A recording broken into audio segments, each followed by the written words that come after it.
పోవడం చేసిన వాడు సింగరేణిలో ఆనాడు జరుగుతున్నటువంటి అన్యాయాలని సహించలేక తెలంగాణ సింగరేణిలో ఆనాడు ఇవన్నీ లేవు. నీ ప్రాంతం అంతా బెల్లంపల్లి నుంచి ఇక్కడ ఎక్కడ బావిలు లేవు. ఒక్క ఎల్లందులో ఒక 2 బావిలు ఉన్నాయి, కొత్తగూడలో 1 బావి ఉండేది. ఆ రోజుల్లో మరి ఈ సౌకర్యాలు ఏం లేవు బావుల్లో.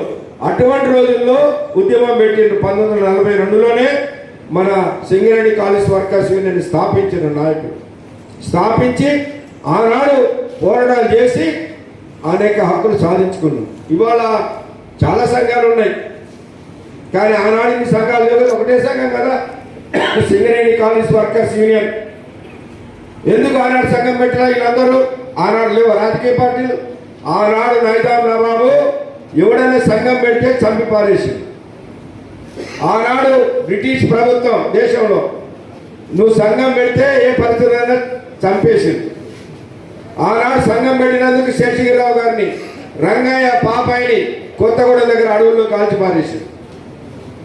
అయినా మన నాయకులు ధైర్యంతో ఈ యొక్క సింగరేణి కాలేజ్ వర్కర్స్ యూనియన్ ముందుకు తీసుకొచ్చారు.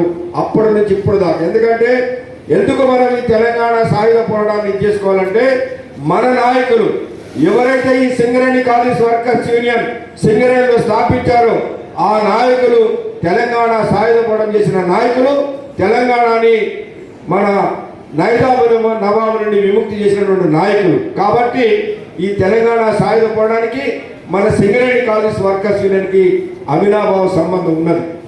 కాబట్టి మనం ప్రతి సంవత్సరం సెప్టెంబర్ 17 తెలంగాణలో అన్ని జిల్లాలలో అన్ని చోట్ల కూడా తెలంగాణ మన విలీన దినోత్సవంగా జరుపుకుంటాం. దీన్ని మన సింగరేణి కార్మికులు కూడా పెద్ద ఎత్తున జరుపుకోవాలని మీ అందరూ కూడా విజ్ఞప్తి చేస్తూ, సరే మన